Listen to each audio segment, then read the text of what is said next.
Rama Hare Hare Hare Krishna Krishna Krishna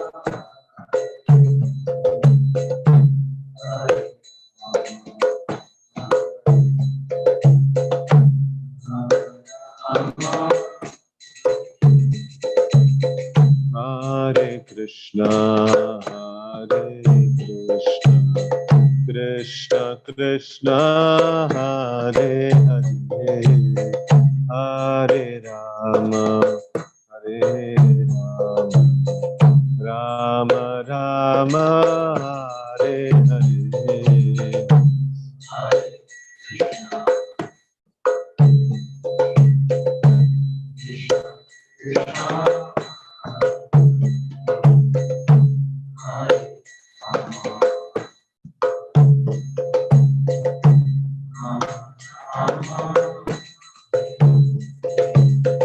Hare Krishna, Hare Krishna, Krishna Krishna, Hare Hare, Hare Rama, Hare Rama, Rama Rama, Hare Hare, Hare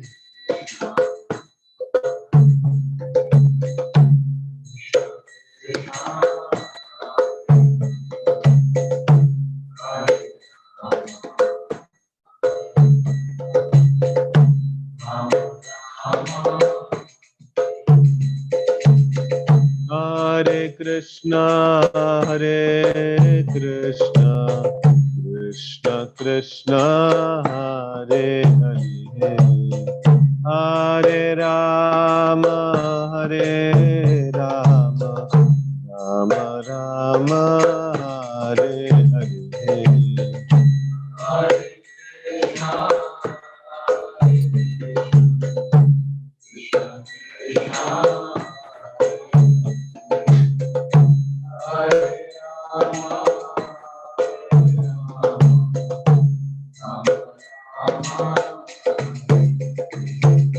Hare Krishna, Hare Krishna, Krishna Krishna, Hare Hare, Hare Rama, Hare Rama, Rama Rama, Hare Hare, Hare Krishna, Krishna Krishna.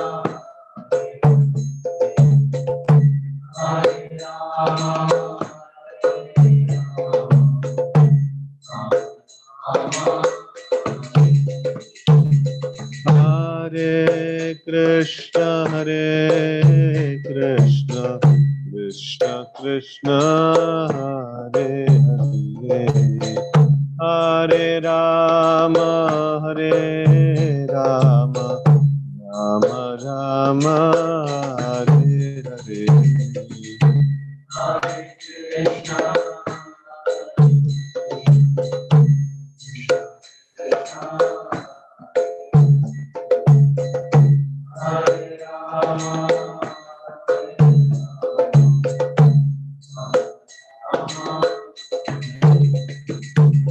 Hare Krishna, Hare Krishna, Krishna Krishna, Hare Hare, Hare Rama, Hare Rama, Rama Rama, Hare Hare, Hare Krishna.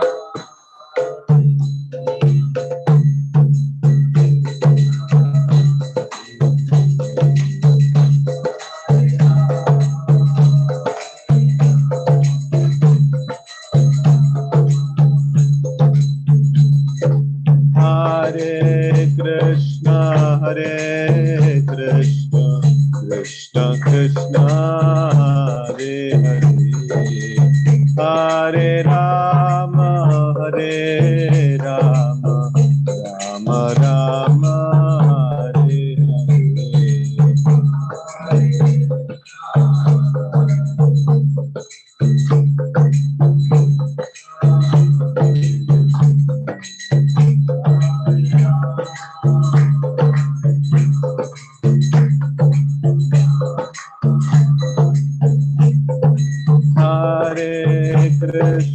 Hare Krishna, Krishna Krishna Hare Hare, Hare Rama, Hare Rama, Rama Rama, Hare Hare.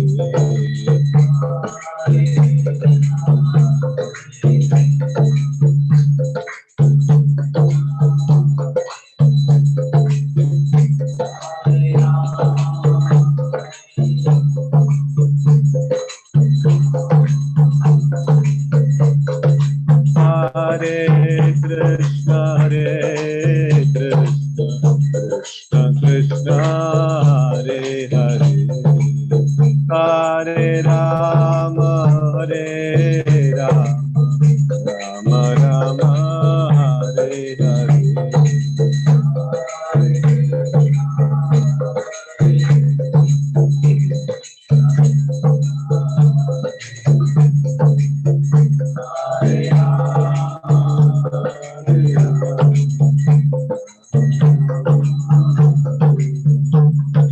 Hare Krishna, Hare Krishna, Krishna Krishna, Hare Hare, Hare Rama, Hare Rama, Rama Rama, Hare Hare.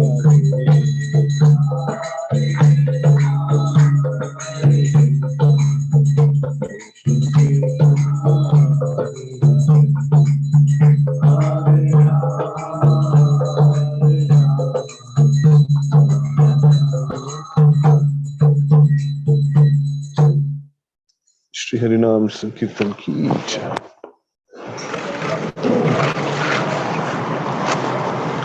Om Namo Bhagavate Vasudevaya. Om Namo Bhagavate Vasudevaya. Om Namo Bhagavate Vasudevaya. Narayanam Namaskritya Naram Chaiva Narottamam Devim Saraswatim Vyasam Tato Jayam Dhiraye Nashtaprayeshu Abhadreshu Nityam Bhagavata Sevaya Bhagavati Ruttama-shloke Bhaktir Bhavati Naishtiki. Krishna. You're reading from Srimad Bhagavatam, Canto 4, Chapter 29, Shloka number 84.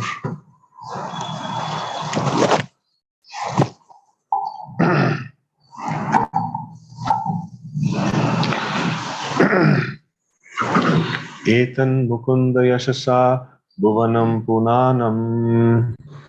Etan mukunda yashasa bhuvanam punanam. Devarishivarya mukha krishtam atma saucham.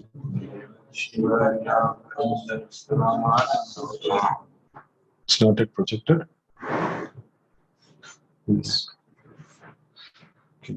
Yakirtyamanam adhigacchati parameshtyam.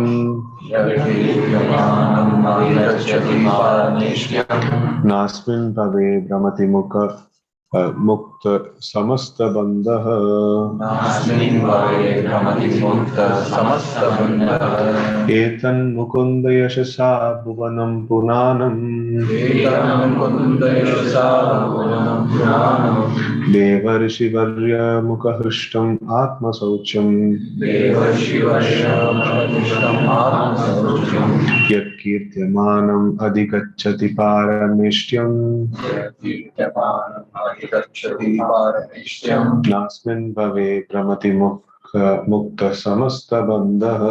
Nasmin bhave brahmati mukta samasta bandha. Etan mukunda yashasa bhuvanam punanam.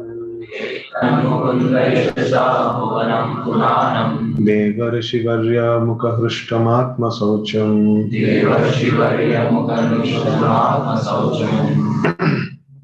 यत्कीर्त्यमानम् अधिगच्छति पारमेष्ट्यम् यदीप्यमानम् अधिगच्छति पारमेष्ठ्यम् नास्मिन् भवे भ्रमति मुक्तसमस्तबन्धः नास्मिन् भवे भ्रमति मुक्तसमस्तबन्धः एतन्मुकुन्द यशसा भुवनं पुनानम् एतन्मुकुन्द यशसा भुवनं पुनानम् देवर्षिवर्यमुखनिश्रुतम् आत्मशौचम् देवर्षिवर्यमुपरिश्रुतमात्मशौचम् कीर्त्यमानम् अधिगच्छति पारमेष्ठ्यम् कीर्त्यमानमधिगच्छति पारमेष्ठ्यम् नास्मिन् भवे भ्रमति मुक्तसमस्तबन्धः नास्मिन् भवे भ्रमति मुक्तसमस्तबन्धः एतन्मुकुन्द यशसा भुवनं पुनानम् एतन्मुकुन्द यशसा भुवनं पुराणम्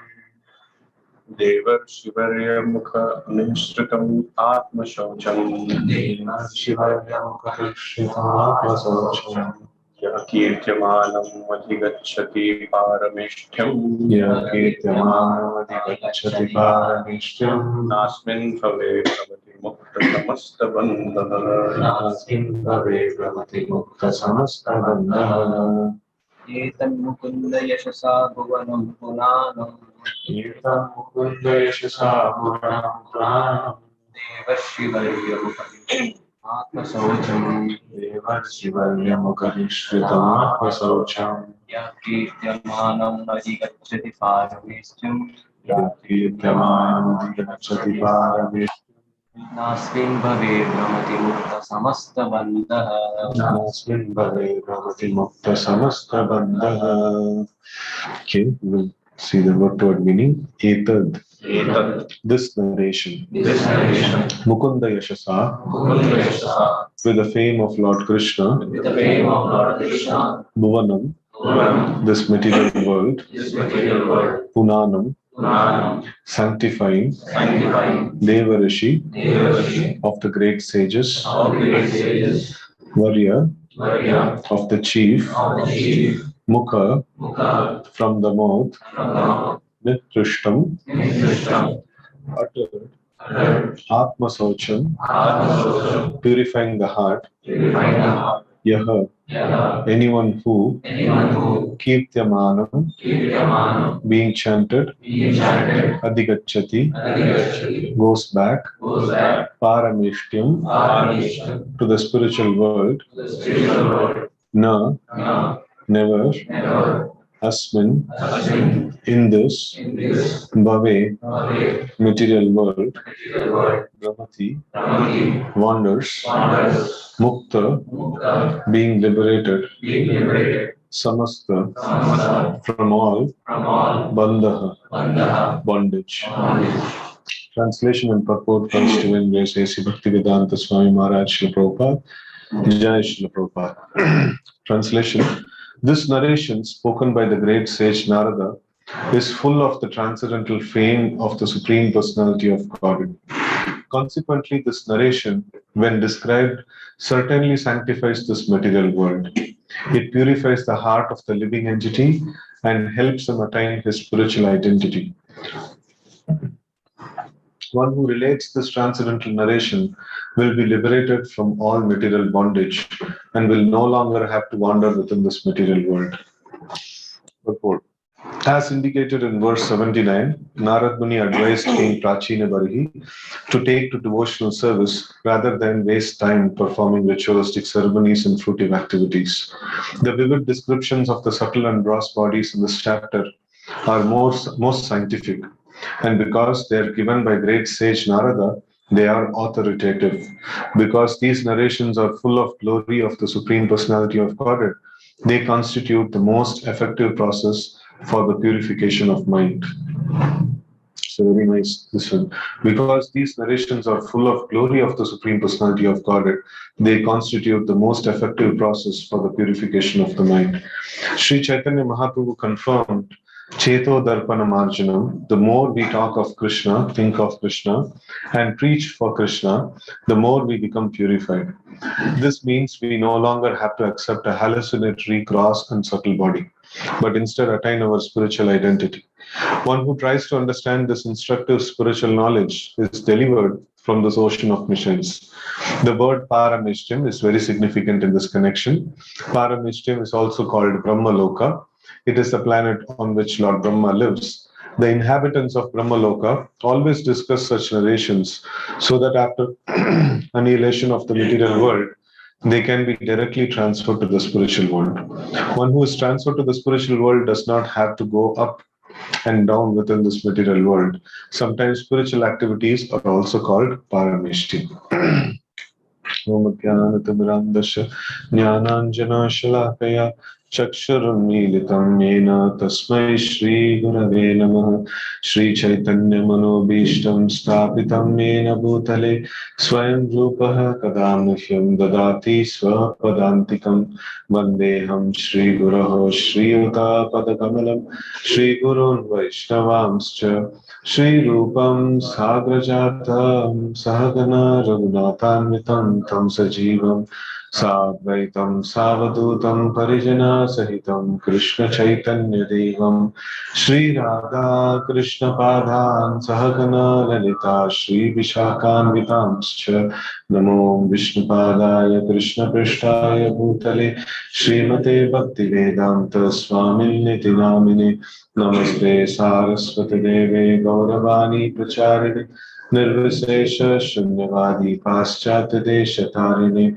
He Krishna Karuna Sindho Deenabandho Jagatpate Gopesha Gopika Kanta Radha Kanta Namostute Tapta Kanchana Gaurangi Radhe Vrindavaneshwari Vrishabhanu Sute Devi Pranamami Haripriye Vancha Kalpatarubhyascha Kripa Sindhubhya eva cha Patitanam Pavanebhyo Vaishnavebhyo Namo Namaha Jai Shri Krishna Chaitanya Prabhu Nityananda Shri Advaita Gadadhara Srivasa Adi Gaura Bhakta Hare Krishna Krishna Krishna Hare Hare Hare Rama Rama Rama Hare Hare.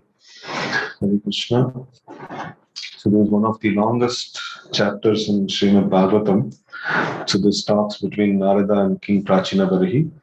And we are towards the end of this particular chapter. And especially we are in the section where Maitreya Muni, who is speaking about this particular pastime, now he is offering benedictions to those who hear and to those who actually recite these pastimes or this description given by Srila Narad Muni to King Prachinabari. So he in the previous shloka he had mentioned that anybody who hears and anybody who recites, both of them will get liberated. And in this today's shloka, he mentions so that the narration spoken by the great sage Narada is full of transcendental fame of the Supreme Personality of Godhead. Consequently, this narration, when described, certainly sanctifies this material world. So this is very nice. He's qualifying why this narration is not going to sanctify. It's going to, it is having the power to give the purification because this. So because these narrations are filled with transcendental fame of the Supreme Personality of God. So the Lord is the purifying agent. The Lord is the one who actually offers this purification. So in glorification of the Supreme Lord, Arjuna actually tells that Param Brahma, Param Dhamma, Pavitram Paramam Bhavan. So he uses this word Pavitram. Now he is the pure, supreme pure, and coming in contact with the Supreme Lord, so we can become purified. So any other process of purification which is existing in this world, it has the power to purify only if it has the touch of the Supreme Personality of God. So without that, it doesn't have the power to purify actually. So it's too high.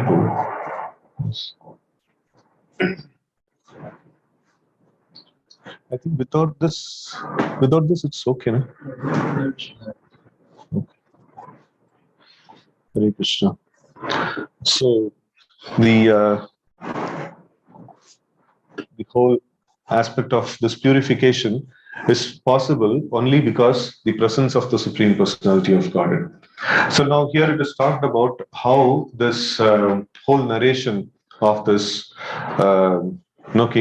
this discussion between Narada and King Prachinabarihi. So it is very, very purifying. So like I was just trying to get a brief, very, very brief bird's eye view of what's been happening. So first we see that King Puranjan was fully engaged in the sacrifices and ritualistic ceremonies and things like that. So why he was doing it? Because it is the duty of a king. Nowadays, like what is the duty of a king? So duty of a king is to take care of the economy, make sure that economy goes well, and make sure that everybody they are not making sure everybody is getting job. So if somebody is not having job, he has to just find his job. The king is not responsible anymore. Or they don't assume the responsibility of that. So apart from that, how much ever like they have spent in the election, probably like they have to retrieve, and then that's nothing much in terms of they talk about development and many other things, but nothing much actually happens. So but we see in the Vedic times, like what is the duty of a king? So the duty of a king is to ensure that everything is going fine. So right now it is ensured based on how much money you're bringing into the country and how you are taking care of economy and all. So but in the Vedic times, it is taken care of by the way of performance of sacrifices. So Krishna mentions in Bhagavad Gita, yajnat bhavati parjanya. And by performance of yajna, you will get rains. And if you have rains, so then automatically all the economic situation will become all right.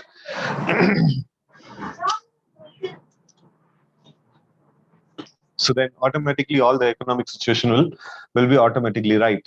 So if you don't have sufficient supply, so then it will become very, very difficult to manage. So then a lot of management is required now because there is no sufficient supply of things is there. So but during Vedic times, there is abundance of supply. There was one poetry which we used to study in our school days. So in that poetry, the glorification of the king is happening.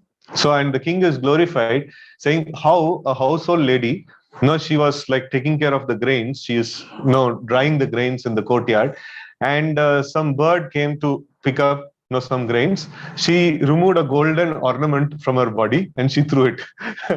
So this is the glorification of the king, of the kingdom. So how rich is the kingdom is because ordinary citizens, just to show off the birds, they are throwing off some golden ornaments. So that is the opulence of the kingdom.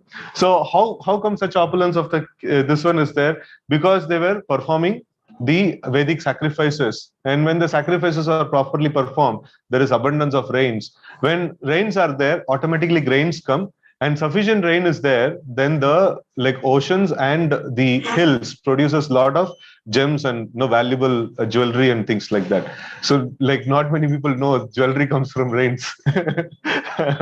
So rain stops, then no more jewelry. No more natural resources. So in this way, we see that it is very scientific, this process of performing the sacrifices. So King Puranjan was rightfully engaged in performing of sacrifices, but he was doing a little more of them. And then Narad Muni saw that, see, we have to execute sacrifices in terms why the king has to execute sacrifices. One is to get rain. Another is more important than performing these sacrifices is to be engaged directly in the service of the Lord. But direct engagement in the service of the Lord, common people may not be able to grasp what it is and how it is and things like that. So just to set an example for common people, the king has to perform sacrifices, but also he should personally see how he can advance in Krishna consciousness by hearing the glories of the Lord, by chanting the names of the Lord, and also intensely engaged in Krishna's service. So but here Puranjana, not just setting an example for common people, he was fully got involved in performing of these sacrifices. So that is a problem. So whenever sadhus, the job of the saintly persons is to see that in the first standard, first standard subject is taught, in the fifth standard subject is taught, and in the 10th standard subject is taught. So now a 10th standard student is put to teach the first standard, and then he become immersed in teaching the first standard. He forgot the 10th standard. So no, that is the problem here. Yeah. So the king is supposed to also advance in his Krishna consciousness, but in terms of setting example, he got immersed in performing the Vedic sacrifices, which is people who are addicted to sense gratification, they have to perform these sacrifices and then they will get their sense gratification. But a person who is setting example, he should also take care of himself, that he has to advance in Krishna consciousness. So because Narad Muni saw that king was forgetful of this particular thing, so he came to him and he started telling an allegorical story. So that story many times we discussed. We will not go much deeper into that story. So there we see that King Puranjan, he tells the story of a Puranjan. Puranjan means a living entity who is living in the body of 9 gates. This body is compared to a city and a living entity who is staying in the city, and how all in different ways he is trying to enjoy. So actually speaking, the living entity is spiritual in nature, spirit, soul. And this material world, all the enjoyment that is there available to us, it is matter.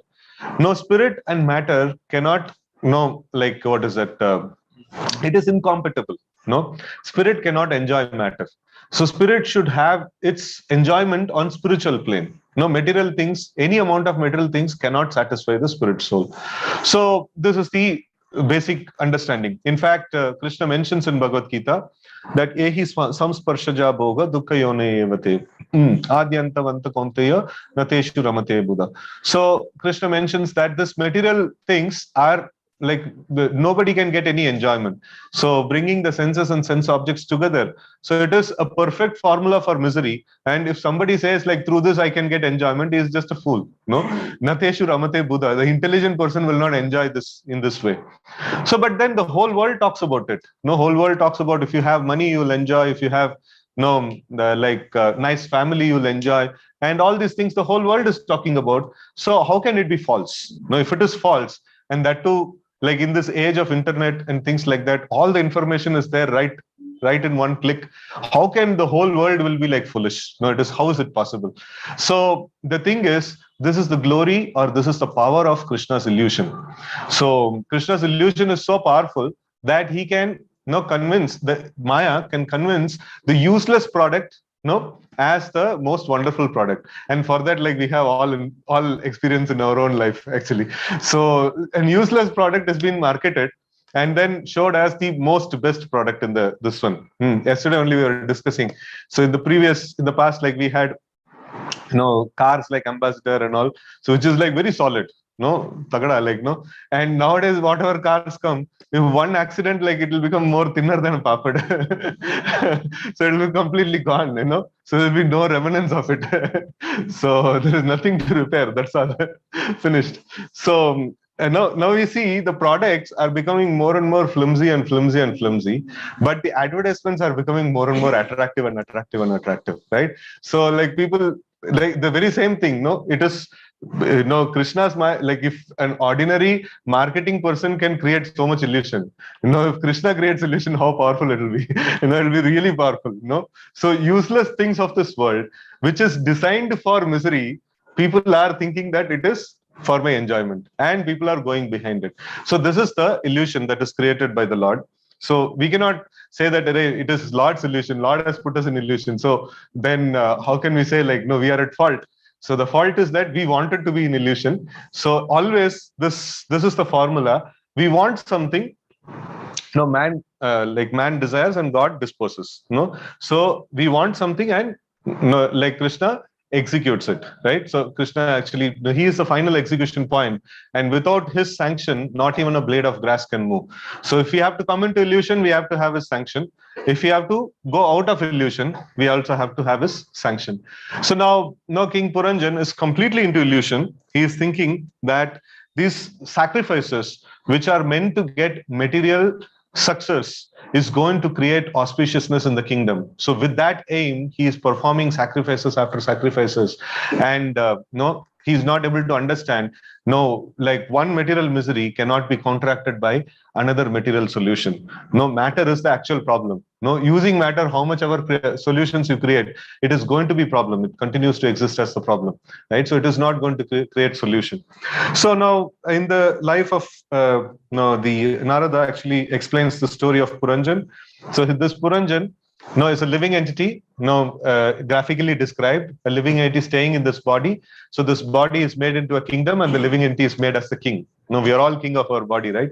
So like, and no, he is trying to enjoy. He's trying to extract enjoyment. And in this whole story, like we will not get into the whole story, but some highlights is that no, he's trying to enjoy with his beautiful wife. The wife is compared to the intelligence, material intelligence, and the life is going good. No, it is a lot of enjoyment is there, but beach mein like no thoda sa no, like it is getting stuck. No, so like sometimes the queen becomes this no, angry. No, the material intelligence is becoming angry, and no, he's going through some rough patches and things like that.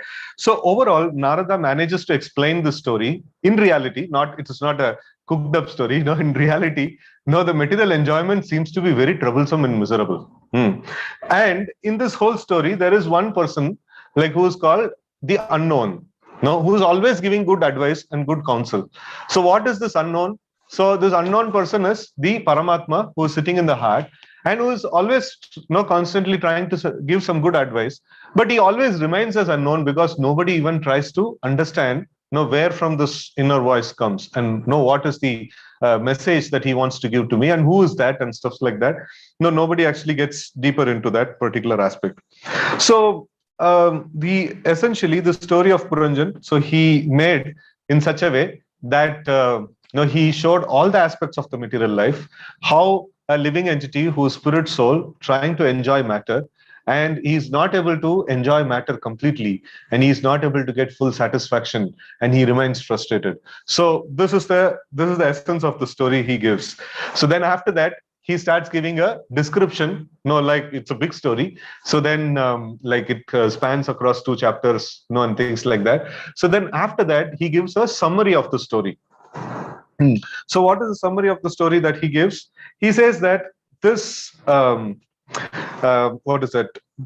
At death, one has to leave everything that he has earned. And when he leaves everything, so the karma and consciousness at the point of death, it actually determines his next body. And how the karma is transferred? He mentions that it is transferred in terms of reactions, desires, dissatisfactions, hopes, and grudges. This is how the karma is transferred to the next body. Like I don't know if it is there in the shloka or purport, somewhere I noted down.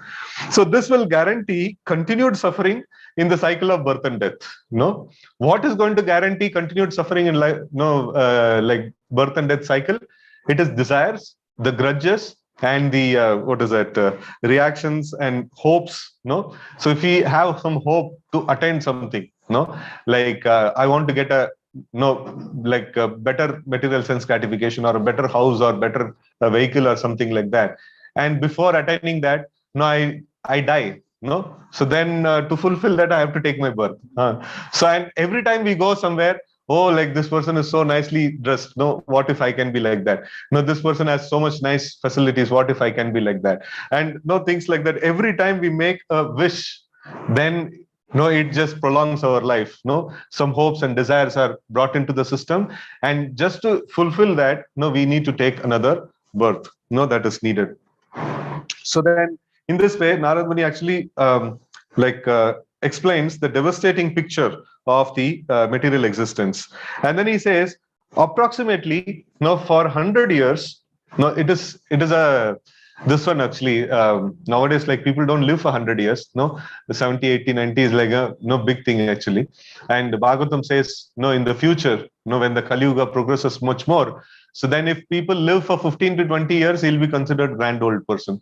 So this 100 years is just like 100%. Out of 100%, like of the life, the living entity is trying to enjoy this life and trying to do things as he wants, as he wishes. And the living entity can only wish, and the Lord is the sanctioner and fulfiller, right? So the living entity is wishing in this way, and each of the actions that he is performing, No, so they are going to create a future life, no, for him. No, so each of those actions actually shape his future lives. So just like a dog who's whipped by the destiny, no, it goes like a dog, no, goes from one door to another to get some, no, food and things like that. And somebody like he whips him and then like beats him, and then he goes to another place and he eats. And when he is eating also, if you have seen dogs eating, no, they'll eat a mouth and then they'll look upon, like, if somebody is coming to beat me. So every time there is a constant fear, that is there. So animal life means what? Constant fear. What will happen? What will happen? What will happen? No, that is the animal life, right? So, here the living entity is described. Narad Muni is telling, it is like what kind of enjoyment you are having in this world. It is as good as a dog's enjoyment. No, so every time we are kicked from one place to another, right? And despite running so much to get relief, he is never getting any relief. No, but no, what is the hope and what is the thing that is carrying on in this world? No, it is the philosophy of this material world, and also the kind of how the great leaders, they actually say, no, like there is positivity is there in this world. No, there is hope is there in this world. Personally, they are going through so much of difficulty, but they still keep giving hope to people, no, saying that, there is hope, there is hope, there is hope, aise bana ke rakhna, hope ko, like that. So, no, that is the this one. So, but they never get any happiness. No, always it is constant misery.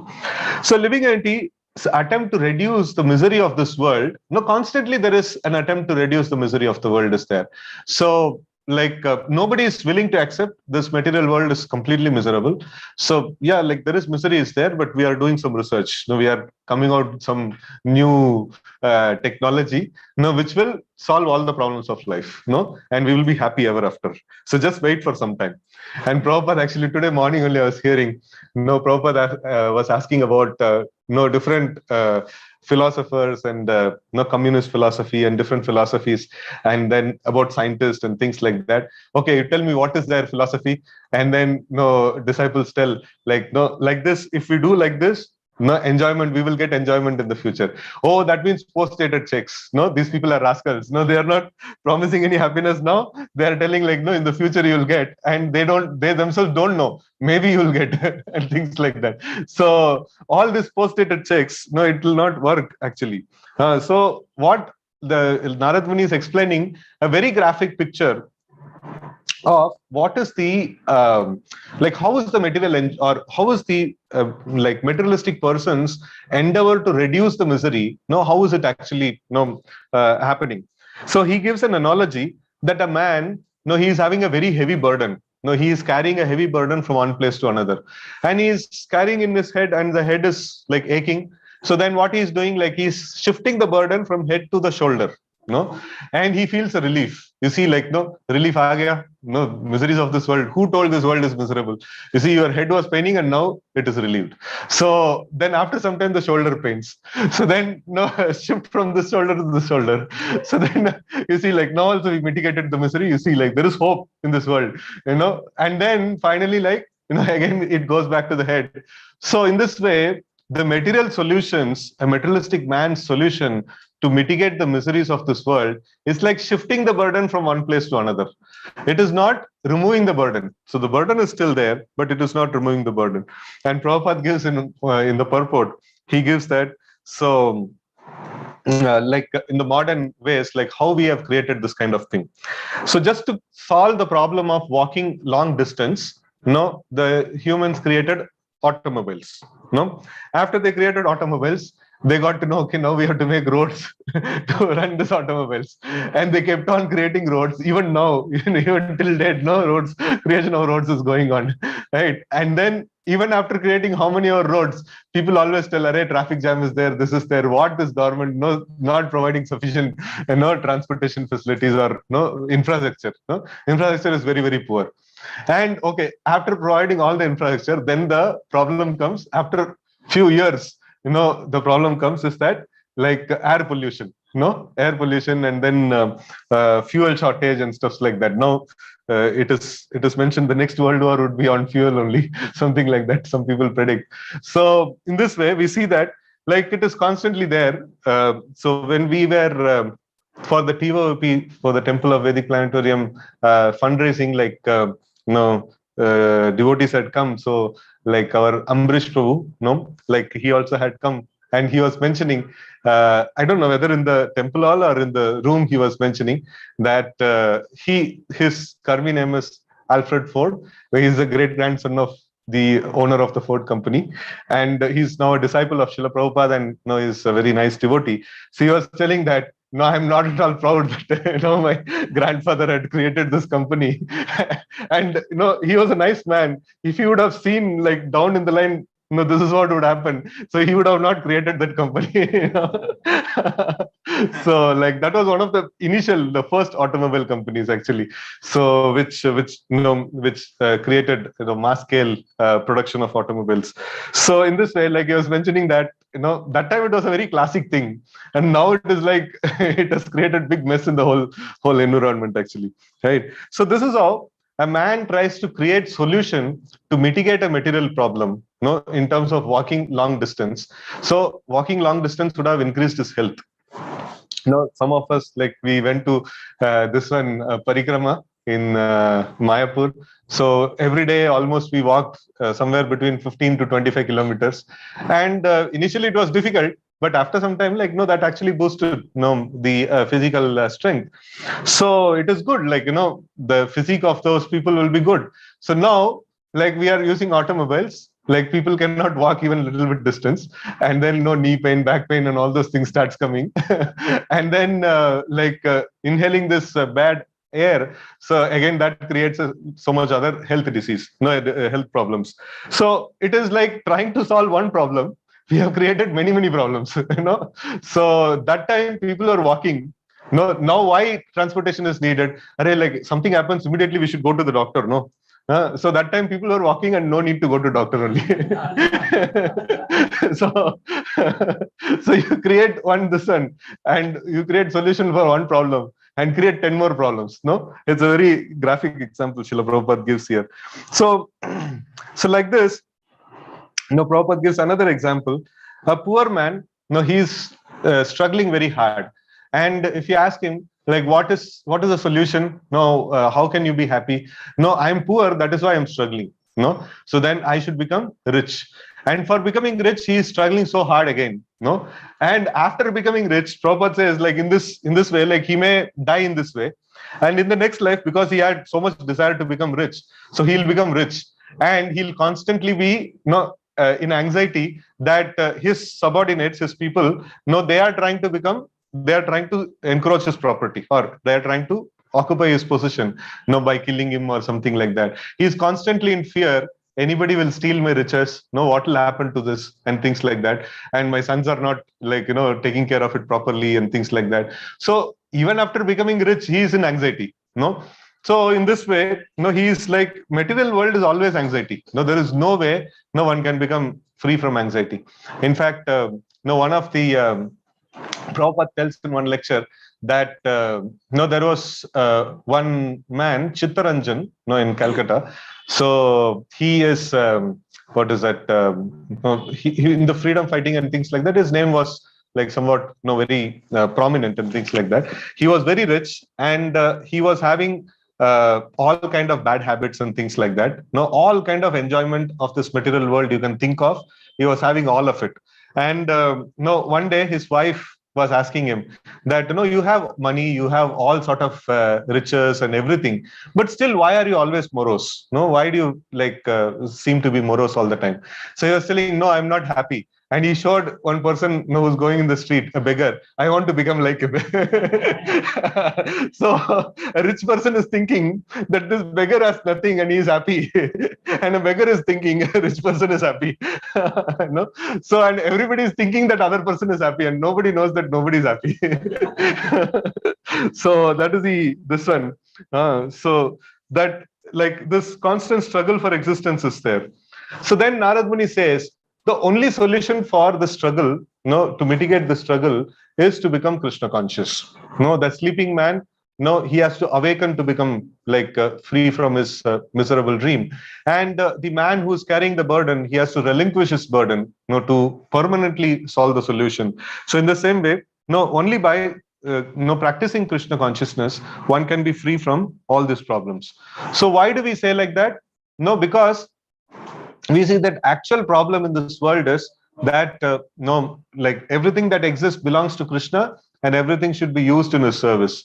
So the actual root cause of all the problem is because we are not using Krishna's property in Krishna's service. No, all the problems come. No, when that problem is fixed, all other problems get fixed. No, in fact, when Srila Prabhupada first met his spiritual master, he was a freedom fighter. No, he was a supporter of Gandhi, and he was telling that who will listen to all your spiritual instructions? First of all, we should get independence, then we can talk about all this Krishna consciousness and all. So then Bhaktisiddhanta Saraswati Thakur very boldly mentioned to him that all problems are because people are not engaging in themselves in service of Krishna. If that is solved, then all other problems will come to solve. So now if you solve this problem of dependence on British government, now again some other problem will come. And that is true. After it is, in fact, many people, old timers, if you ask them, India was much better in British rule. After independence, like it became completely ruined. So it was like well governed and nicely maintained actually at that point in time. So like, of course, they tried to destroy our culture. So that is a bad thing. But in terms of governance and administration, they were much better than the current governance and administration. So in this way, Krishna consciousness, it actually solves the root cause of all the problems. The root cause of all the problems is that we again engage in the service of the Lord. So sometimes people argue like this, saying that, see, a person is hungry, he doesn't have money to have his food also. So what will Krishna consciousness help him? First of all, he should have some food and things like that. Yeah, definitely. Like at this position, he may require.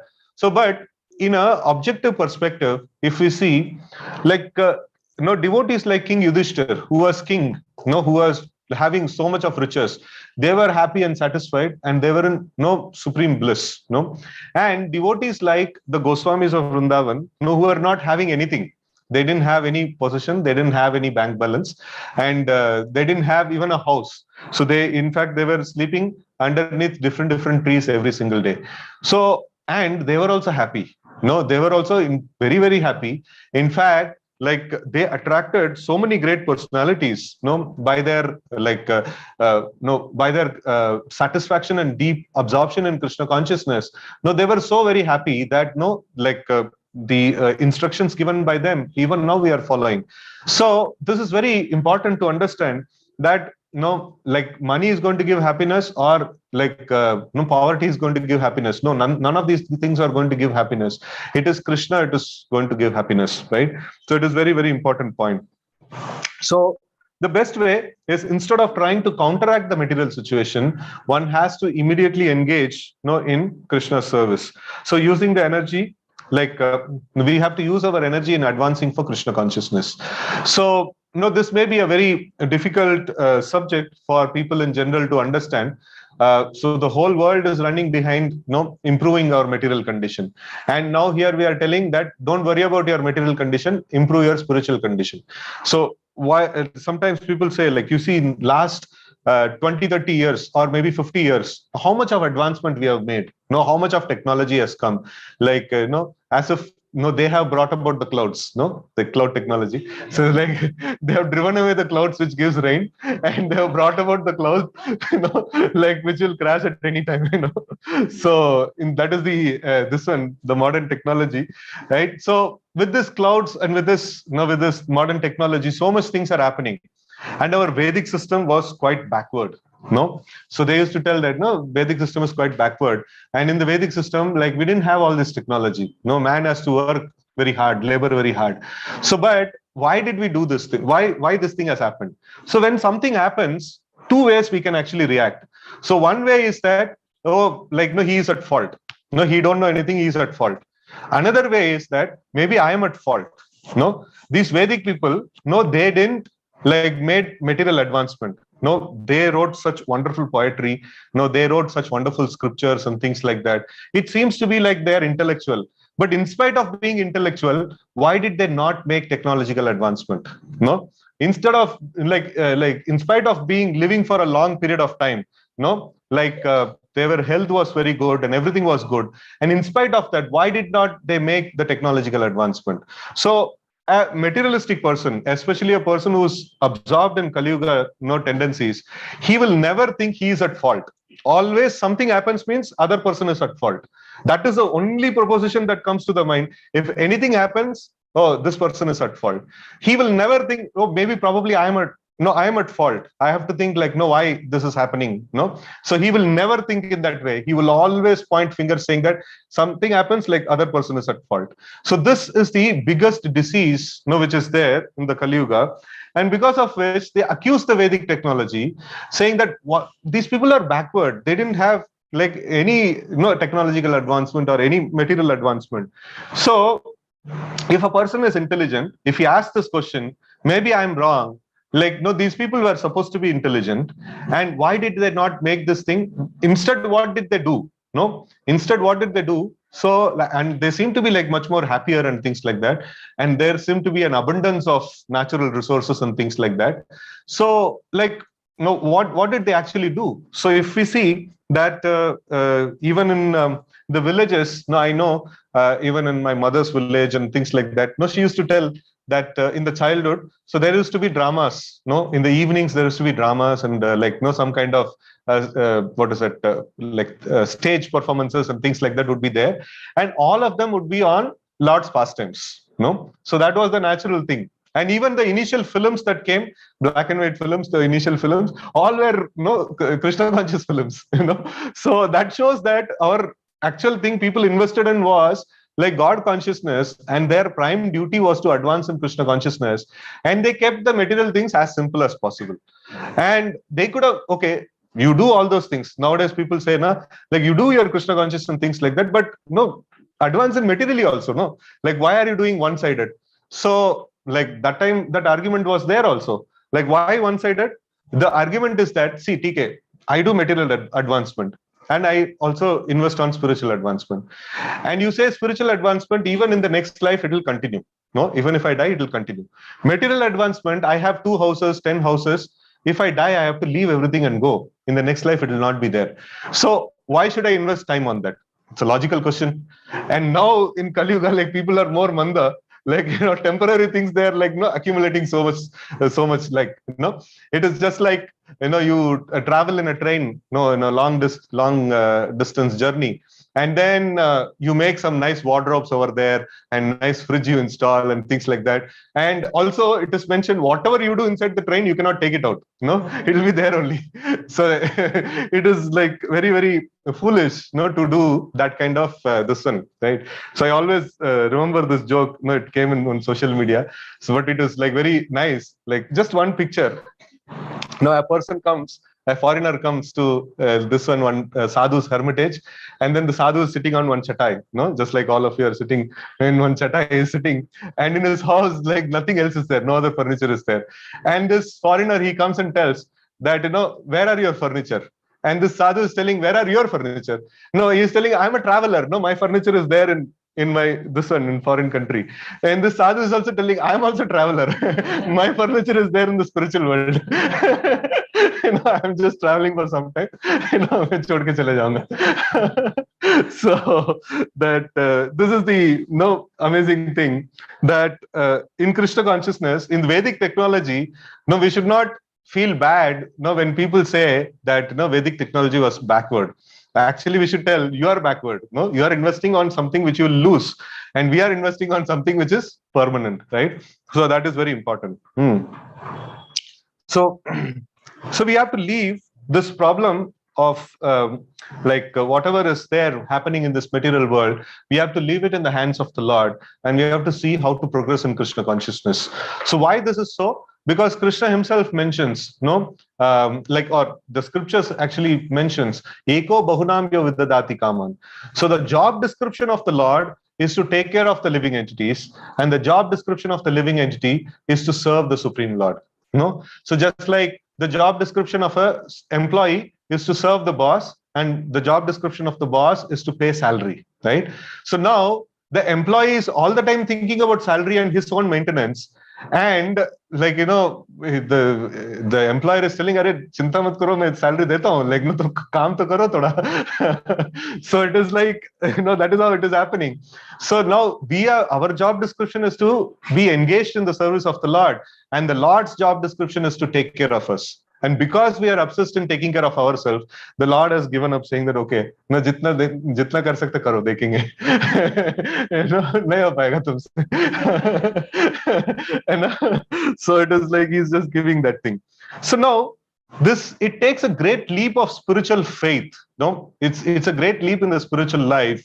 To come to this conclusion that I cannot control this material world, I cannot be happy in this material world, I have to take shelter of Krishna. None of these things, any amount of material adjustment cannot give me happiness. No, that is a very important understanding that a person has to come to. And Narad Muni is trying to convince this particular thing to King Prachina Barhi. And he is telling that the sacrifices that you are performing, that will never make you happy. So because end result of the sacrifice is material advancement, and this material advancement is not going to give you happiness. So he's telling that a miserable dream cannot be counteracted by another miserable dream. No, you have to wake up. No, that is when it will become, it will be a solution. And only by awakening to Krishna consciousness can we be saved from the miseries of the material life. No, unless we render devotional service to the Lord, we cannot be relieved from these problems at all. So then Narad Muni gradually shifts his topic to direct Krishna consciousness. Till now he was mentioning about how futile is the material enjoyment, and then he talks about direct Krishna consciousness. So what he is supposed to do, giving up his material advancement, is that he has to faithfully engage in Krishna's service. So what he is supposed to do, he is telling three things. If we do these three things, Narad Muni is telling, you will see the Lord face to face very quickly. No, very interesting, na? You'll see the Lord face to face very quickly. Sometimes, people are scared also to see the Lord face to face. अरे मैंने इतना कुछ किया, like, भगवान आएंगे तो क्या करेंगे? So but the good news is that if we see the Lord, all the all the sins that we have performed will get purged at one moment. So that's the benefit of seeing the Lord. So he's telling, faithfully engaged in hearing the glories of the Lord, then always engaged in the culture of Krishna consciousness, and always hearing of his activities. So if we do these three things, like hearing his glories, engaged in Krishna's service, and hearing his personal activities, right? So when we do these three things, he's telling, one will become very soon eligible to meet the Lord face to face. This is the powerful benediction that Narad Muni is telling. And if, like Narad Muni further says, that if you can do this thing, like hearing and serving, you can do it anywhere. But Narad Muni is telling that if you can live in a place where people, pure-hearted people, are doing these things, they are hearing about the glories of the Lord and they are rendering service to the Lord, following all the rules and regulations nicely. If you stay in such a place, and then if you practice this thing, then though it is like, it is an amazing catalyst. You will just make progress like anything. Is mentioning that particular aspect. And then Narad Muni is again like coming back. So he gives some glimpse of Krishna consciousness, and again he comes back and hits the rituals. That like it is like if you keep on hitting what Prachina Barhi is doing, so you may get dejected. So he's beating little bit, and then he's giving little Krishna consciousness, and again he beats, saying that no, what you're doing is foolish, and again he gives little Krishna consciousness. So he does like this, and then he says that karma, jnana, and yoga, all these things can never bring us closer to the Lord. And there are many people who are struggling who are performing sacrifices and who are performing tapasya since long time, and they have not seemed to attain the Lord. So pehle like dekho like result kya ho raha hai. So somebody may say, okay, like see, what is that? Even the Vedic sacrifices, they are also meant to satisfy the Supreme Lord. So what is that? Varanashrama acharavata purushena parapuman Vishnu Aradhyate Pantha na anyat tattosha karana. So this is the, like even the Vedic sacrifices, so they are also meant to satisfy the Supreme Lord only. Like, why are you telling me like it is not good? So then Narad Muni is telling, they are also meant to satisfy the Supreme Lord, But if you do direct Krishna's service, no, than doing this indirect, no, sacrifices and things like that, if you do direct Krishna's service, you will make progress. So now actual medicine is, it's just like, no, sometimes the kadwa medicine is there, very like bitter medicine is there, and they mix it with honey and give it.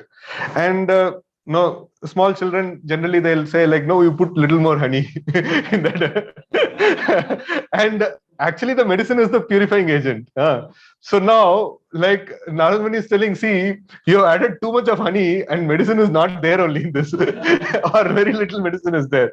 No, thoda zyada medicine lo, like no, jaldi se theek ho jayenge. So and then it is, Narad Muni is telling the medicine abhi to kadwa lag raha hai, but actually if you take a little more time, then no, the same medicine will appear sweet. No, so it is mentioned that Shat Krishna Nama Charita Disitapta Vidya Pittopatapta Rasanasya Narochikanu Kintvadarad Anudinam Kalusaiva Justat Swadvi Kramad Tad Bhavati Moolahantri. So in this way we see that like it's only because of our material disease we feel that no, the glories of the Lord or devotional service may appear to be bitter, but actually when we awaken to Krishna consciousness by practice, that very soon we will see the taste of it. So Narad Muni is telling that don't keep diluting your medicine. Increase the dosage of medicine, you will get purified much faster.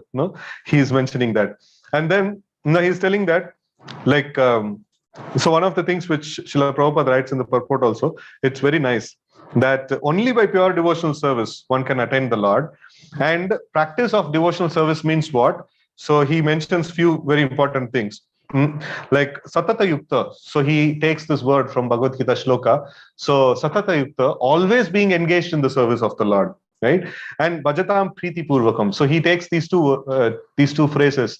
So Bhajatam Priti Purvakam and Satata Yukta. So if we are constantly engaged in service of Lord, and if we are doing the service with love and affection, so if we do these two things, then our result is guaranteed. In like we are going to attain Krishna very soon, right?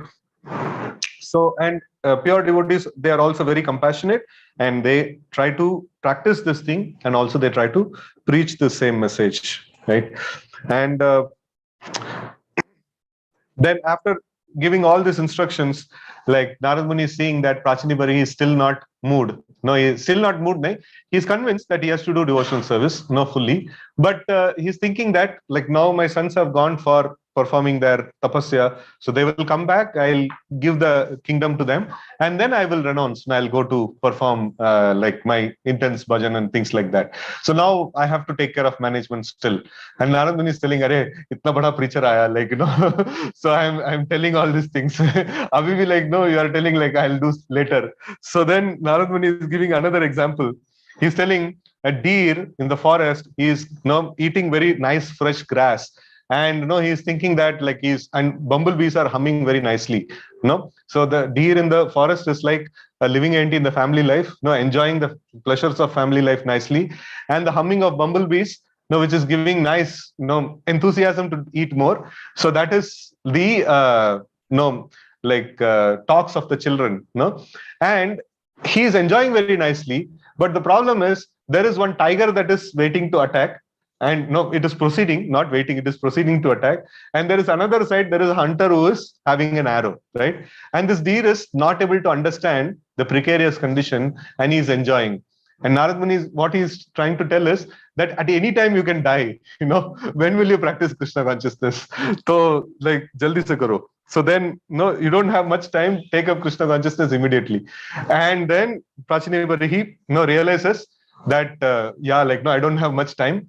And then he puts a question. He shares his realization. You see, previously there were so many people who were guiding me. And all of them were telling, you have a long life.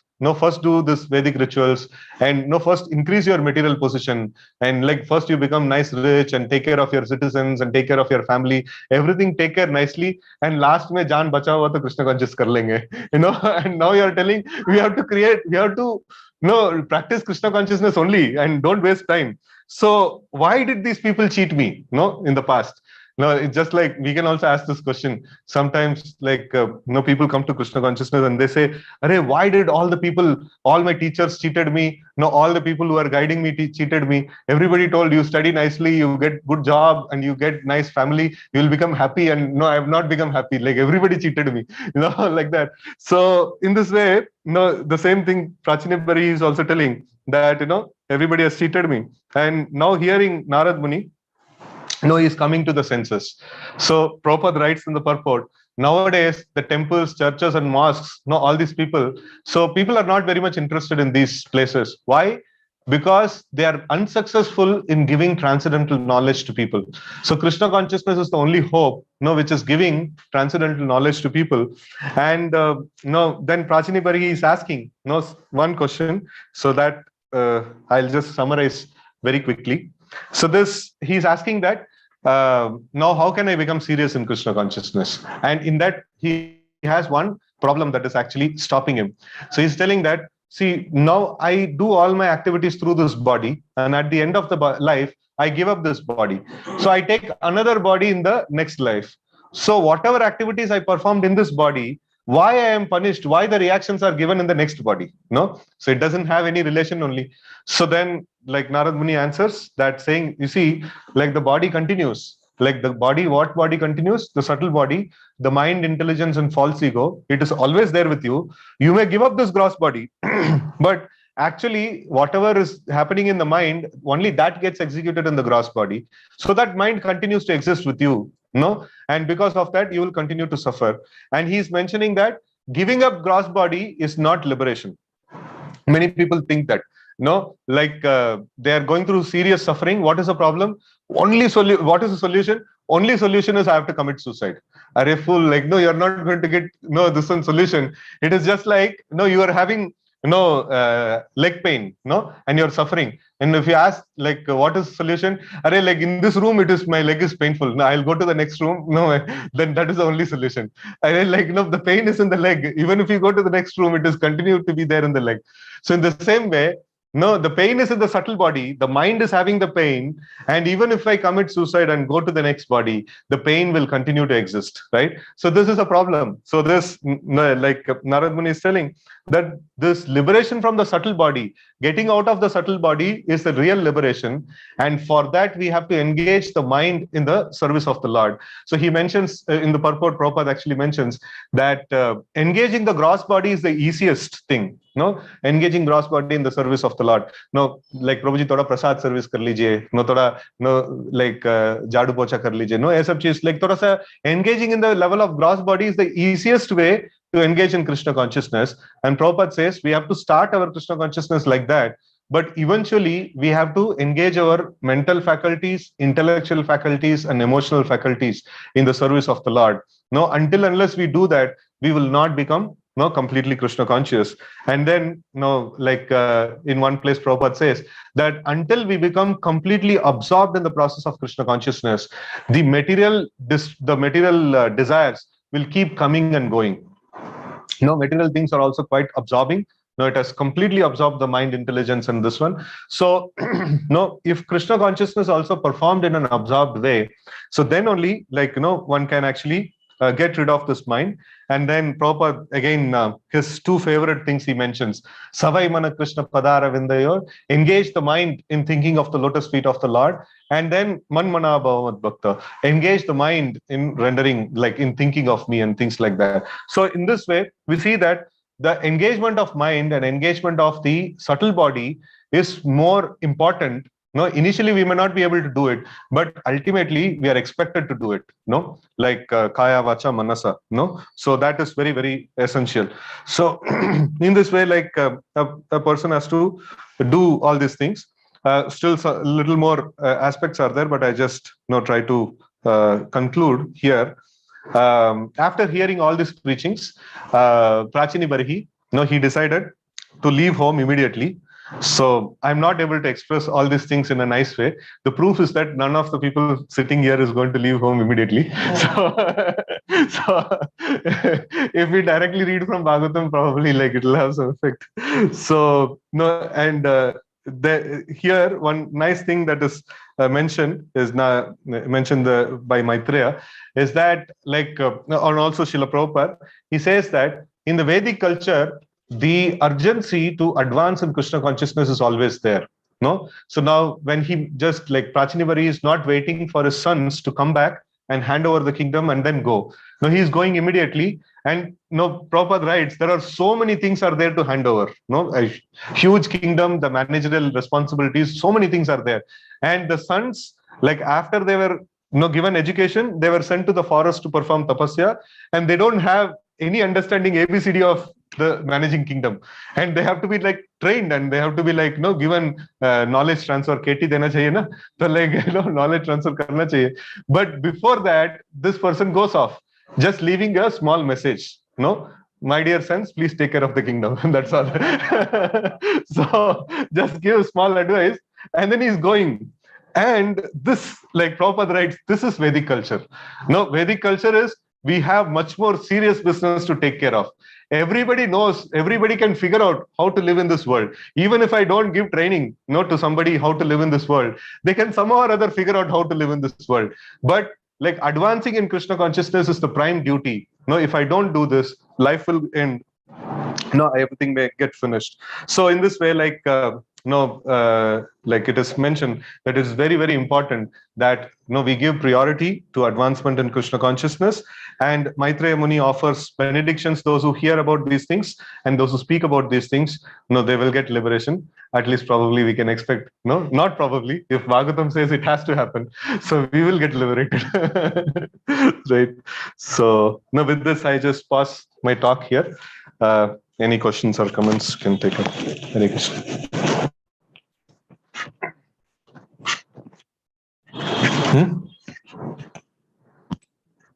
Here is one. Any questions? Yes, please. In the earlier yugas, the God was so they were now we are trying to do Krishna consciousness, but it is limited people. So again, Krishna consciousness coming to them, only few people can come up, but still we have to depend on the government or other people to do other works. Here maybe because of that simplicity of things, people were engaged only in the service of Lord. So Lord was also supporting. I think now Lord is not supporting us. So that's why we are still suffering. No. So this is one very important point you brought about. So in the past, like everybody were Krishna conscious, so Lord was supporting. And now mass of people are not Krishna conscious, so Lord is not supporting. So Prabhupada gives a answer to this. He tells that during British period, there was an artificial famine that was created. So when this famine was created, everybody were suffering, and he was mentioning that the devotees who are practicing, Prabhupada told, I personally saw the people who are practicing very intense bhakti, they were not having any shortage, and they were like somehow or other by Krishna's grace, everything was met. So it is not that Krishna requires the support of government to give something to us or take care of us. Krishna can take care of a living entity in anywhere. In the wild forest also Krishna can take care of a living entity. So that is one proposition, that only if everybody become Krishna conscious, a devotee will be taken care. So Krishna doesn't say that. If you what is that? Bhajatam Priti Purvakam Dadami Buddhi. No, not that. Yoga Kshema Mahamyaham Ananyas Chintayanto Mam. So ye jana paripasate Tesham Nityabhiyuktanam Yogakshema Vahamyaham. So Krishna is telling that Ananyas Chintayanto Mam. So if you think of me, I will take care of you. He's not telling that, if everybody start thinking of me, then I'll start taking care of you. That is not the proposition.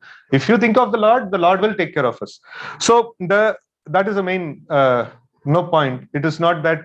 And another point Prabhupada mentions is that, okay, these people, for some reason they have made automobiles, for some reason they made some material things. So you have used Krishna's property and made, use it in Krishna's service. And that is Prabhupada's argument. That somehow or other you made aeroplane, you made like automobiles and things like that. Okay, now use it in Krishna's service. Galti to ho gaya.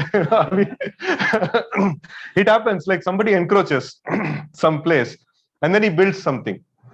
And government gets to know. And after some time, what happens? The government comes and takes the land back. He will not destroy the building. Government will use the building now. In the same way, like you used Krishna's property and you did something. So now we'll not destroy, but we'll use it. Right? So use everything for Krishna's service. No, use government facilities for Krishna's service. Use all the modern advancement for Krishna's service. Right? So in that way, that is the two things that Prabhupada gives in this regard. Yes, Prabhu. Very nice, thanks. ऐसे आपने बोला कि Dzire जो मतलब Dzire के कारण हम लोग नेक्स्ट बॉडी लेते हैं, तो अगर हम लाइक अगर डिवोटीज का क्वालिटी हम लेना चाहें, अगर ये डिजायर आता है फिर उसके लिए हमें दोबारा No, both of spiritual, like, see, the question is that if I have a desire, then to fulfill that desire, I have to take another birth. So Krishna also mentions in the purport, or in the translation only, it is there. It is mentioned that if you have so much of material desires and you are advancing also nicely, Krishna will do one miracle. He can show all your material desires and make you experience in one go everything. And the example the Acharyas give is just like for Mother Yashoda, Krishna showed the entire universe in one small mouth. In the same way, Krishna has the capacity to give all the desires that you have. He can make you enjoy or suffer in one moment. He can just give you everything in one moment. How it is, we don't know. So if you sincerely practice and when you are about to go back to Godhead, this you can experience that. So many lifetimes, it is not just simply taken off. No, you will enjoy and suffer for all of this. Those things in one moment, he'll just give everything. And then it will be like a bad dream and you'll finish off everything. And if you desire to acquire some qualities of a devotee, that can be fulfilled in the spiritual world also. है ना? तो वो problem नहीं है. Material desires can only be fulfilled in the material world. So उसके लिए urgency है. We have to finish all those things now before quitting this body. And spiritual desires, eternal life is there. Always you can have. Even after going back to the spiritual world, you will see the liberated associates of the Lord. You will see, oh, so nicely they are serving. I can also serve like that. And Krishna will give, that spiritual world, it can be accommodated. But material desires cannot be accommodated in spiritual world. So that has to be finished here. Account has to be finished zero, and you can go. Yeah. Really. Yes, Sripati Prabhu has a question now. He wants to speak. Yes, Sripati. Yeah. Doing sacrifices and all only gives the material benefit and maybe the higher grade of life. So rendering service to Krishna is the topmost. In that case, so how I can understand situation, Prabhu? Prabhupada did one yajna for rains and all. So why we need to do such kind of yajnas? Anyhow, we are doing rendering service to Krishna. How I can understand the situation? Jai. Nice question, Pro. So Prabhupada did yajna only during temple opening ceremonies, and that also because common people will not agree that Naam Sankirtan is a yajna also. That is why common people don't agree. So just to convince them, he performed those yajnas. So, but otherwise, he always depended on Harinam Sankirtan. And in fact, in SSR book also we see that I think in Hyderabad also there was one famine, and in other place also, in foreign also it was one place it was there. And Prabhupada's proposition is that Harinam Sankirtan. And through Harinam Sankirtan only he did all those things. And in case if he have done some yajna, that is just to showcase to the people, okay, we are also doing something, you don't have faith on the holy name, we have faith in the holy name. So just to keep the common people satisfied. So that is not for the real thing. The real thing is Harinam Sankirtan. Yes, Prabhuji. You mentioned it about none of us. So, yeah, some of you can leave, then it will be success of the class.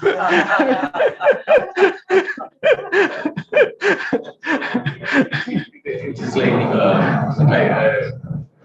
was just thinking about this. See, my father, he tried to fix things in me. All the things that he did wrong, he was trying to correct it. And I'm also doing the same thing. So, is it like we are conditioned like this, or the surrounding is happening like that? It's I know, I could make more money than what my father did. And my children will have more foundational facilities, maybe to double that.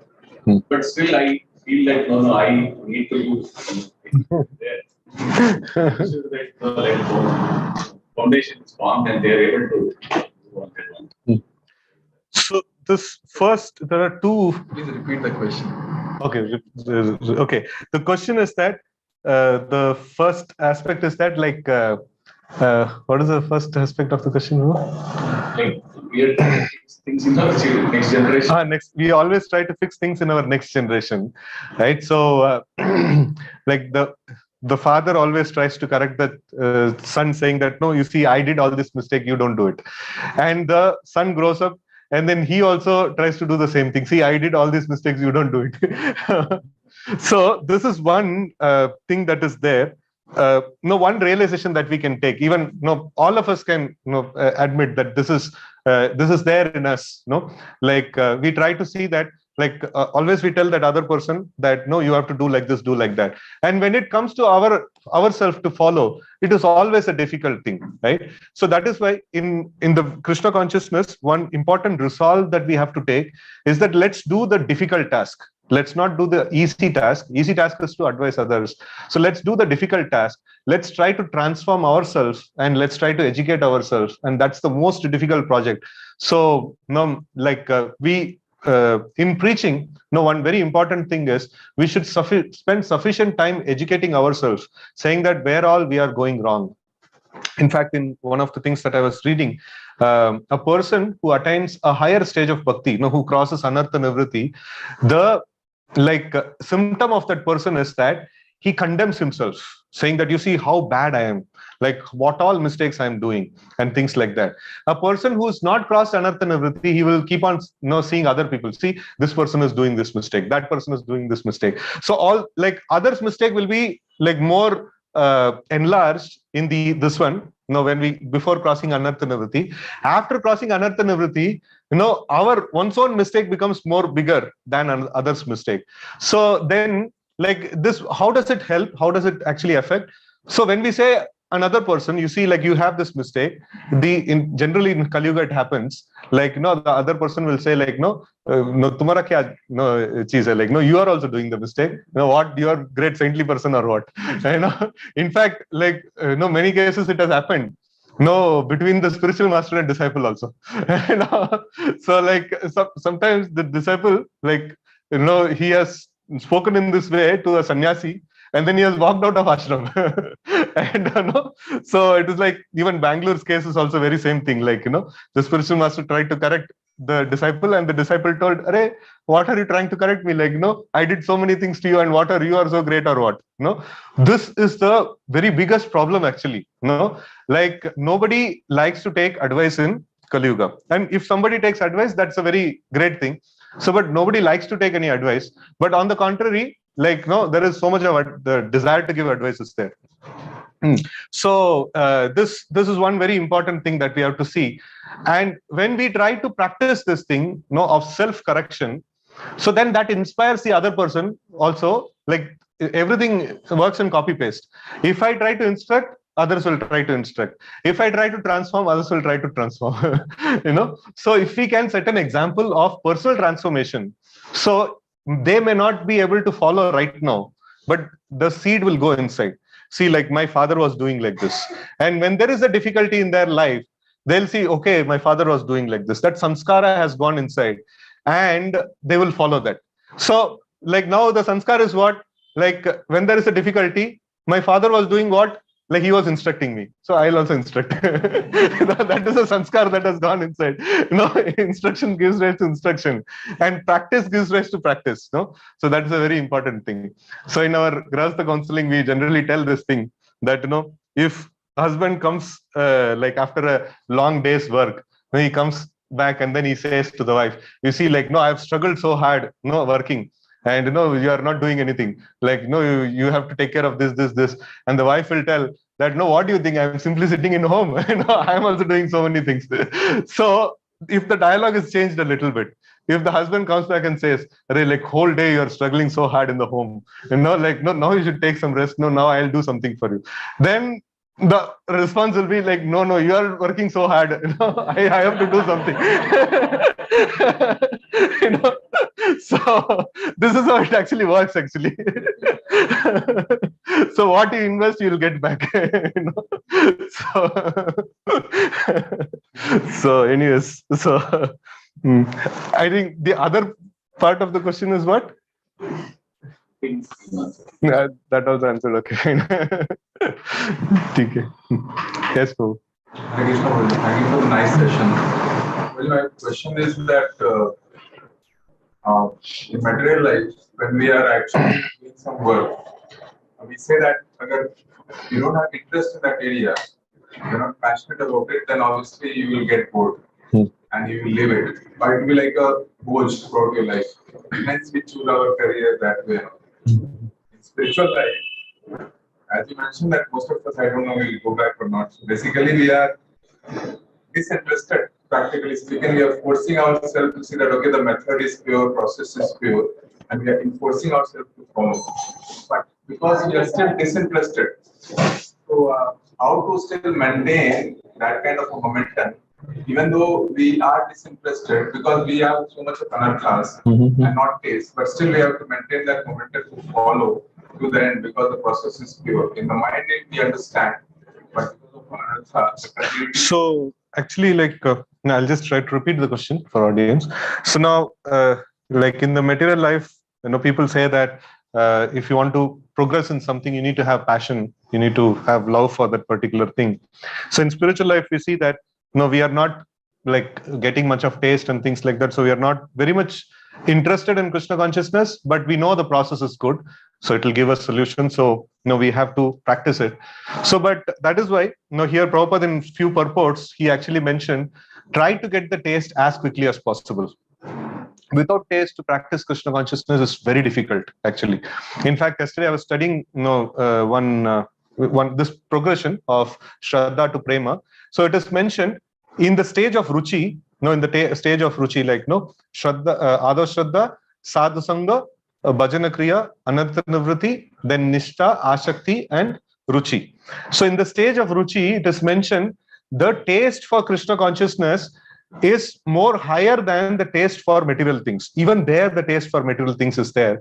So it is just crossed, pehle 50-50, the Krishna conscious taste was low and material taste was high. So like in the stage of Ruchi, Krishna conscious taste has become 51% and material taste has become 49%. It has just begun to go beyond, go overboard. So this shows that from the beginning of Krishna consciousness, a devotee is supposed to experience taste. Probably the material taste is more higher than this, but still he has to experience taste in Krishna conscious practice. So if it is not there, the practice is not started well, right? So, and one of the reasons is I was just recently studying this particular aspect. So many times devotees don't do bhakti yoga, they do some other yoga. This is very important, this one. Why do we say it some other yoga? Because in other yoga process, we say, in our explanation, we say other yoga process is climbing the steps. And Krishna consciousness is going in an elevator. If it is going in an elevator, and if Chaitanya Mahaprabhu is merciful, if the process is good, then I am not getting taste means it is calling ill names on the process actually. It is not a proper this one actually. So it is because we are not following bhakti yoga, we are following some other yoga. So in some other yoga means what? In karma yoga, this one importance is given on the practice, the rituals are given more importance. If you do this ritual properly, you will get the result. And in dhyana yoga, more of bodily exercise and the pranayam and one's own power of meditation is given importance. And in the jnana yoga, one's austerity and the strength of depriving oneself senses from the sense objects, and then study of the scriptures and analysis, philosophizing the whole this one and things like that. So that is the power that is driving. In bhakti yoga, the driving force is the prayers, right? So if I pray for something, And God, Krishna is Varadaraj. He can give anything that I pray for. And Krishna has given us the path to pray for. So like I need to get taste, like our process is advancing in the path of holy name. And Chaitanya Mahaprabhu has given this whole prayers of Sikshashtakam. If we put our focus on the Sikshashtakam, and if we understand the meaning and offer prayers, we will make tremendous advancement. We will make tremendous advancement, and very easily, even a neophyte can actually see the effect of this taste in the process. So we did this experiment with a college student. Now it's completely new. Now we just I just saw in the second chapter of Bhagavad Gita and Savai Mana Krishna Padara, when their whole thing Prabhupada explains, and it comes up to 11 11 angas. Meditating on the lotus feet of the Lord, and then Vacham Shivaikunta Gunanuvarnane. So by mouth we chant, and then Shrutim Chakara Chutasat Katodaye, we have to hear about the Lord, and then basically engage the senses in the service of the Lord. And while engaging, every moment, praying that this spiritual, I'm trying to engage in devotional service, and this devotional service is मेरा योग्यता नहीं है, I don't have the qualification to do this devotional service, but still the Lord is so merciful. He has allowed me to do this devotional service, and making a prayer to the Lord. Oh Lord, this mind is your energy. Please control this mind, and please allow me to be fully absorbed in your thought. And he was all these prayers, and few more elements are there, steps are there, just as Prabhupada has explained in the purports. So when this was told to him and he religiously practiced, after a week, he was telling he was calling me sir, this is completely out of the world. What's happening with me? So it's it is possible. And what happens is, in our practice of Krishna consciousness, we inadvertently commit some offenses, right? And when we commit these offenses, the effect of Krishna consciousness goes down. But when we experience the taste, we should always hanker for the taste. And this is our indicator. If the taste is not coming, that means I'm performing some offenses. I have to see where is that offense, and I have to fix it. And mercifully, Haridas Thakur discusses in Harinam Chintamani. He discusses all the offenses and then antidote to those offenses. It is very practical. He gives a practical solution. If we do that antidote, immediately taste actually emerges back. And finally, Haridas Thakur says, if you don't know what is your offense, just simply pray to the Lord. I don't know what offense I'm doing. I'm not getting taste. Fix kara do. So this is the beauty of the Krishna consciousness, Bhakti Yoga. Kuch nahi pata hai, where is the problem? Still we can go to the Lord and offer a prayer. Anything, whether I know the problem, offer a prayer to the Lord, Lord will solve the problem. I don't know where is the problem, offer a prayer to the Lord, He will find the problem and He'll solve the problem. So there is no excuse that I don't have the taste. We will have to get the taste. Even in the stage of Bhajana Kriya, even in the stage of Anartana Vritti, definitely we will experience taste. Because in the stage of Ruchi, the taste is going overboard. Sometimes devotee have this misconception that taste to Prabhu wo to badi baat hai, ab to you are telling something very high. No, taste to abhi aane wala nahi. It is not like that. So it is, taste will come even in the beginning. Even in the beginning of Krishna consciousness, the taste will come, but it will be very small. So in the stage of Ruchi, it is mentioned that before the taste was there, but before the stage of Ruchi, what happens is if a person is performing some Krishna conscious activities, he is getting Ruchi, but without his knowledge, he has switched to material things. In the stage of Ruchi, what happens? He is performing material things without his knowledge, he changes to Krishna conscious things. So that is a difference. But it is not that taste comes only on that platform. No, that is a mistaken idea. Taste comes much, much before, even in the beginning practice of Krishna consciousness. Sometimes when we talk about this taste, sometimes I've seen some devotees opposing, in one place I gave a class, and they opposed me saying that, taste we are talking about, no, these are all some high funda you are talking about. Talk about something beginning. And I told this is beginning only. It is not some high funda stuff. In the beginning only we have to get taste. Otherwise the process is not right. We have to set right the process and we have to go forward. Like that. So. Well, one more thing. So if you get the taste in the beginning, then sometimes because we are beginners, so we might become possessive about it. Huh. And then you will try to get away from family environment where that taste is getting impacted in a negative way. And So now you see, the taste comes, it is because we are executing Krishna consciousness properly. And what is Krishna consciousness? Krishna consciousness to mean serve Krishna, and Krishna consciousness to means to serve all the energies of Krishna. And our family members are also energy of Krishna. And we have a particular relationship with them, and we have to execute that relationship properly. If I mistreat that relationship, then again my taste will go. No? So Krishna consciousness is not just Krishna, means not just Krishna. Krishna means Krishna and all his energies. That includes our family members also. So if I mistreat my family members, my taste will go. So then again, line pe aa jayenge. It is not that he is doing something. He is not performing his duty properly in any one of the relationship, and still he has taste. That is illogical. It is not possible. No, he has to execute all his things, his relationship with all the living entities. एक कुत्ते को वो mistreat करूंगा तो taste चला जाएगा. That is the problem. Because that is also part and parcel of the Krishna. No, that is a safest thing. Krishna's process is very safe. And taste, if we just keep that as indicator, taste in the bhajan, we will progress properly. That will be the beacon light. That will be the for a traveler in the ocean. The light, that is there, beacon light that is there. That is the direction, that he goes through.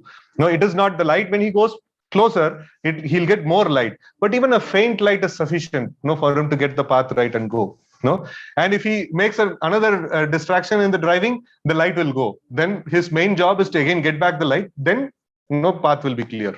Right? Okay. So we will stop here. ग्रंथराज Shrimad Bhagavatam की जय, गौर भक्तवृंद की जय, शिल प्रभुपाद की जय. Hare Krishna. So Hare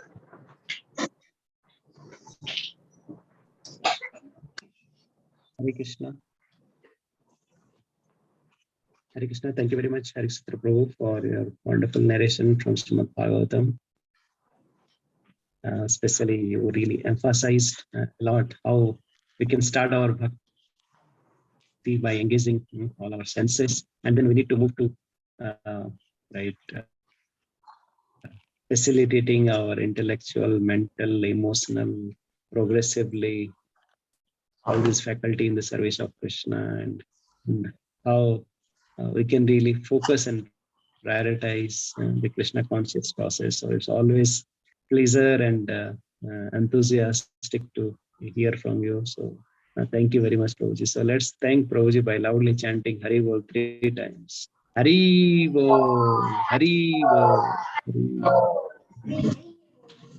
Thank you very much. So just a few announcements. So as we said during our Gaur Purnima, our Madhukan Prabhu, Sri Gaur Prabhu, and so many devotees, they have been really going out since yesterday for the registration of Gita course. It's very, very inspiring to see.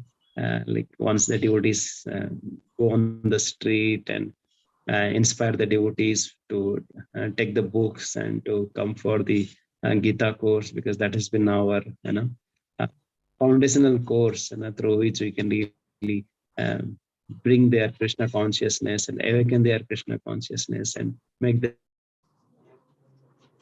steady in the process of service. So I would really like to thank all the devotees who have been going out for registration, and would be really also inspired, and if more devotees can come forward for this seva, and especially the devotees who prefer the physical hand-to-hand invitation. So you can really contact Sri Gaur Prabhu or Madhu Prabhu, if you would like to join on any days for this. And most importantly, yes, Puri Yatra is coming up from April 25th to 29th. And yes, it is a very important year of 150th year of Bhaktivedanta Saraswati Thakur's appearance day. And of course, anytime you go to Puri, it is special, visiting the holy places where the Supreme Personality of Godhead in his most magnificent form of Chaitanya Mahaprabhu, he appeared just 500 years back. We can really release those places like Gambhira and and his associates place like Siddha Bakula or Tota Gopinath, and so many wonderful places.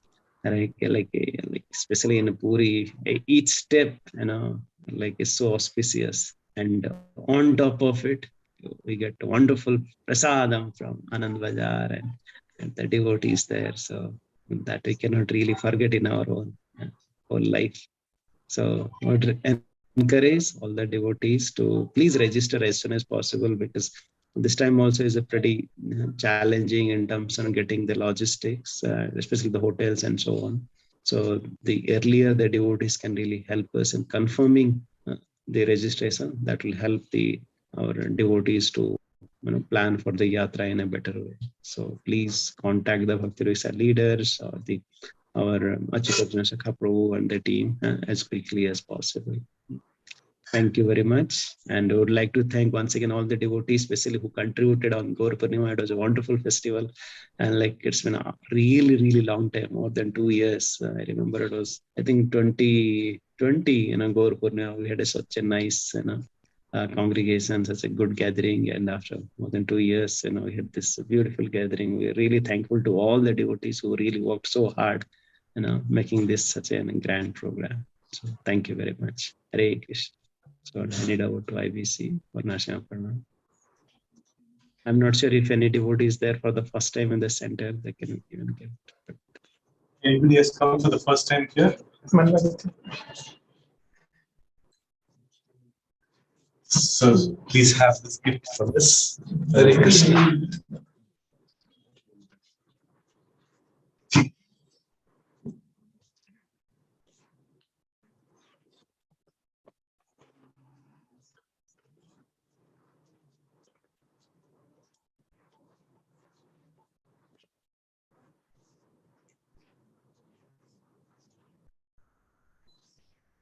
Namaste Narasimha.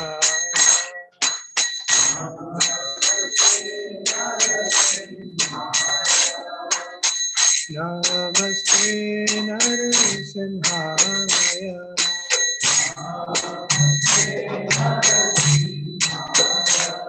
Prahlad Radhai.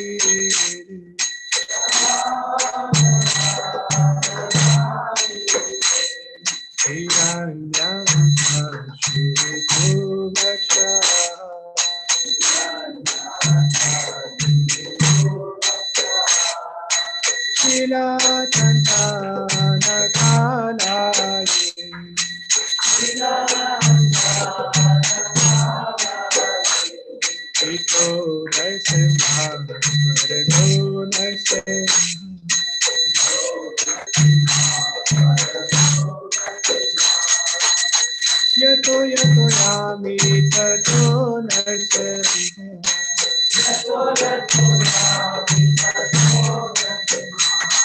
Vahe Narasimha Hridaye Narasimha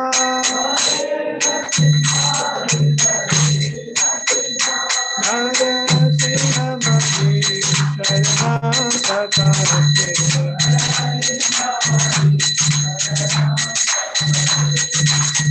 Tavatar Kamalagare Natham Adbhuta Shriram Damita Hiranyakashipu Tanubheda Keshavarita Naraharirupa Jai Jagadisha Hare Jai Jagadisha Hare Jai Jagadisha Hare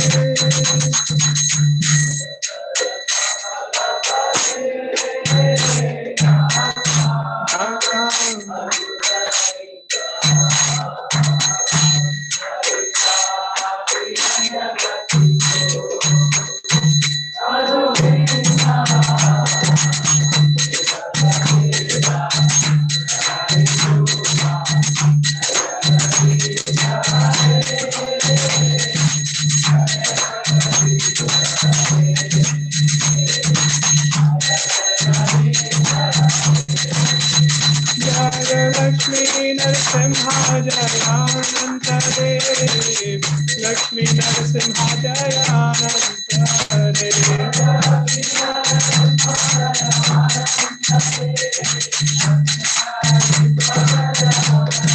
Jaya Prahlad Maharaj Jaya Prahlad Maharaj Prahlad Maharaj Jaya Bhakta Prahlad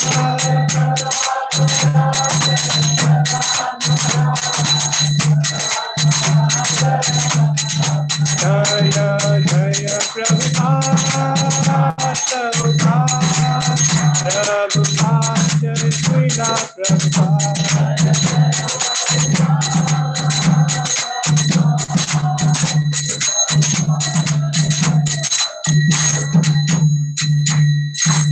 भक्ति विघ्न विनाशक श्री नरसिम्ह देव भगवान की भक्त शिरोमणि श्री प्रहलाद महाराज की जगत गुरु पतित पावन saviour of the whole world Srila Prabhupada की